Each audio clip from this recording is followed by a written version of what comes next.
Lonely Attack on the Different World, web novel, Chapter 84. I think welcoming with a smile has nothing in common with an angry sermon.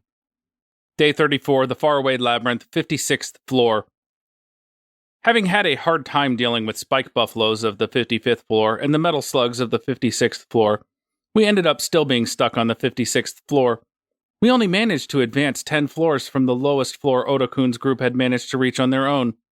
It's been a week since Haruka-kun fell, and by the 6th day, we progressed only 10 floors. Once the floor is reached, it becomes possible to open the portal to that floor, but with the dungeon now dead, it is no longer possible. Thus, even going back to the town to resupply takes a long time. Right now, it would mean walking out of here all the way from the 46th floor. While there are no monsters here, it is still a considerable distance, and we only brought provisions for 10 days. If nothing changes, then 2 or 3 more days is the limit. Should we continue like this, or should we go back and resupply after all? Or maybe we should just send one party back. We should just keep going and then turn back when we run out of food. The door on the 46th floor is still open, and since there are no monsters up to the 56th floor, the trip will only take a bit over a day. Yeah, sending a squad back to resupply at the town while the remaining force tries to break through the 57th floor is too risky. If things go like they did with the spike buffaloes, who ended up chasing us all over the floor, we might not be able to pull through with insufficient numbers. That's right, if we weaken the vanguard, then we will definitely see a repetition of spiked buffaloes. If we weaken the rear, that will be a repetition of the metal slugs. Yeah, after all, splitting up is too dangerous. On the 55th floor, spike buffaloes scattered our vanguard, and we had a very tough time recovering from that. Forcing the buffaloes to run past our diagonal formation and attacking them from behind was not that bad of an idea, up until the point that we found out that the cows can kick with their back legs. What could we do? It's not like any of us had much of a chance to see cows back in our original world. How would we know that cows can kick that well? We didn't have any lessons on farming or anything. Thus, the vanguard crumpled, and we ended up retreating while chased by the cows. Only on the next day did we finally manage to defeat them. The day after that, we had encountered metal slugs, snails with metal shells. As they were impenetrable to physical damage, we were forced to attack them with magic. Soon enough, the rear ran out of MP, and though they tried their best while eating MP mushrooms, we still couldn't defeat them all. Since the attacks from the rear forced them to retreat into their shells, we didn't take casualties, but it still ate up a lot of time. By the time we dealt with them, it was late at night.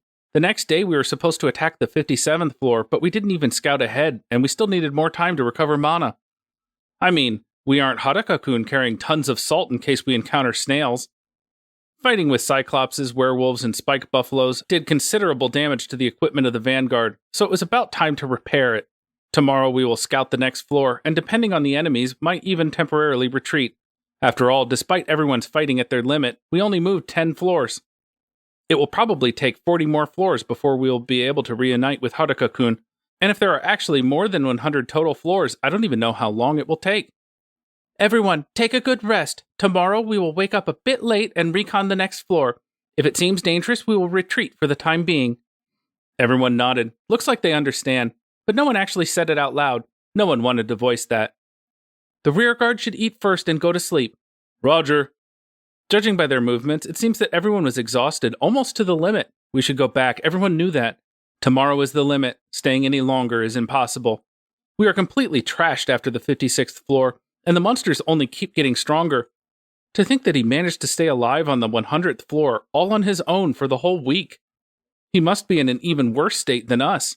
He must be even more exhausted. He's probably long since over his limits. He goes beyond the limit just by being alive at this point. It is because everyone also thought so. It is because everyone couldn't help but think so, that it was so hard for us to turn back.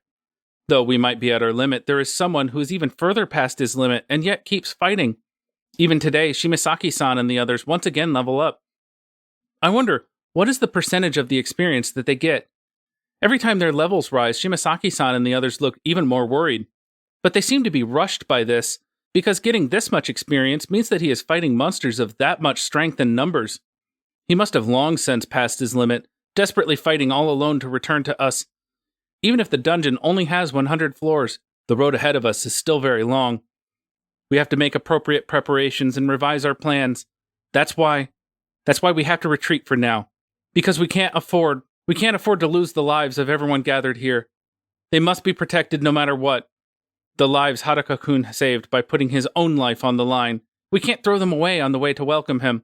Even if there is only a remote risk, I still have to make them retreat. Otherwise, I'm sure Haruka-kun would get angry with me. Otherwise, I won't be able to face him. After all, we have to welcome him with smile.